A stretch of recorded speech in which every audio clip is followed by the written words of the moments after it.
Hi, I'm CT Fletcher, the world's strongest drug-free bench presser. You probably don't know me now, but you will. You just wait till it's over with. This is my home. This is where I do my thing. I'm the best, baby. Check it out.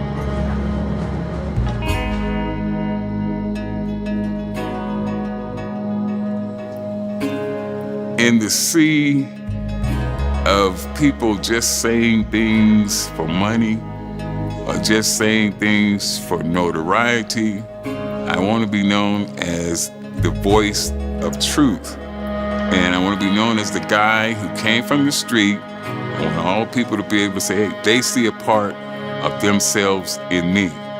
Follow me.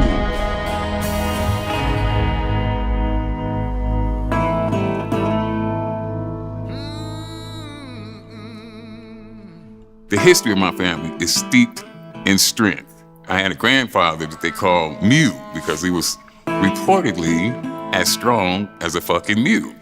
They said that this guy went out in the woods one day and his job was chopping wood. So he went out there and he chopped all his wood and he loaded up his wagon. He was headed back to the mill with his wood and the fucking wagon got stuck in the ditch and the fucking mules couldn't get it out. They couldn't pull it out. So Grandpa Mew went around to the front of the wagon and said, unhitch them bitches. Unhitch the fucking mules, grab the harness, put it around itself, and pull that fucking wagon out of that ditch. I've been hearing stories like that ever since I can remember. So strength was a very, very, very big thing in my family.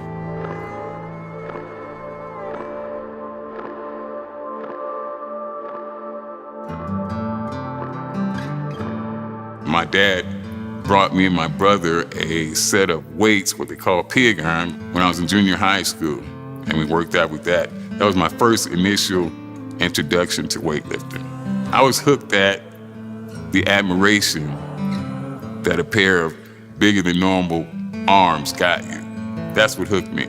More than anything, walking down the street, walking down Compton Boulevard, and to have somebody say, damn, look at that motherfucker's arms. That's what did it. I started out wanting to be a bodybuilder. My biggest goal was to be Mr. America. Mr. Olympia is a big thing now, but when I was a kid, Mr. America was on the cover of Life magazine. I found out that if I really wanted to be Mr. America, then I might have to do some things that I didn't want to do in order to achieve that. So I knew I was strong. I knew I was strong from birth. I turned to powerlifting. Started out as a powerlifter. Greatest drug-free bench press of all time. After my open heart surgery, I had no choice. I couldn't, lift 700 pounds no more. The doctors told me I would never lift weights again. And I said, fuck you, I'm gonna find some way to do it.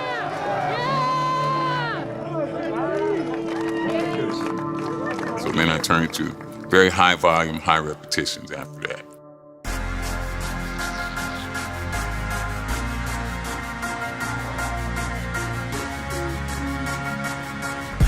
My method is always the same. No choice. I give you no choice. No option, no plan B, because I fucking said so is usually the answer. Let's do another one. My mindset, my attitude has a lot to do with my upbringing. My dad was a soldier. He was also a preacher, and he was also a very child abusive motherfucker. So he abused the fuck out of me, so he also gave me no choice. Same thing in the military. Drill sergeant never woke me up in the morning and said, Mr. Fletcher, would you please do this? He said, get your fucking ass up and do it. If you ever had the nerve to say why, his standard answer, my drill sergeant and my dad, was because I fucking said so. That's why. Psycho, 1 part 6 motherfuckers, sidewalk practice. I think that's where my style came from. It's just a no-choice method of training, I'd say. I threw the rule book out a long time ago. A lot of guys study and they come up with formulas on what's the perfect amount to do and volume and all types of things like that. I guess my training method would be more on the instinctive. It would be mostly instinctive. You come in And the bottom line is, until you can't do any fucking more. Ask me, what CT, how many reps did I do? When you leave the fucking gym, you should be drained. You should have a hard time making it to your car. I don't care what your level is or how much ability you have. Just make sure that you leave every fucking thing that you have on that gym floor. Oh, fuck. Fucking Marine. God damn it. There's a satisfaction that comes with knowing that you gave your all. Even just like a fighter, even if he loses the fight, but he knows that he did every fucking thing that he could in his power to win that fight, then there's a certain satisfaction with knowing that you gave your all. The big thing that they say is my method is overtraining. And I'm saying overtraining is a fucking mythical creature like a fucking unicorn. It don't goddamn exist unless you're looking or reading a fucking fairy tale. Overtraining is a fucking myth, and you heard it here first. The human body is capable of amazing fucking things. Just try it, you dumb motherfucker. Try it for yourself and you'll see. Don't put no limitation on yourself. Push your motherfucking self and see what happens. Just see what happens. Prove me wrong. Try it out. It's very hard to hold your gut in and do dips at the same time. It's not pretty. When you eat as many double cheeseburgers as I do, it's important. I used to eat any and fucking everything because I felt like that is what it took to maintain my size. I had to eat stupid quantities of food in order to maintain the size. That's what I didn't know any good. I just want to be two things. Big and strong. My major concern was not looks. I just want to be a big sidewalk cracking motherfucker. Now I eat about 4 meals a day. I try to get a 50-40-10 on protein, carbs, fat. It's no problem for me to eat the same thing every fucking day because I'm not eating because something tastes good. I'm eating for the fucking results.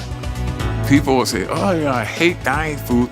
I can't diet because the diet food tastes so fucking bad. Motherfucker, you ain't eating this shit for it to taste good. You're eating because you want the results that it's gonna give on the way that you look. That is the main purpose of dieting. But CT Fletcher is not through. I'm just getting started. Hold on, I'm a bad man.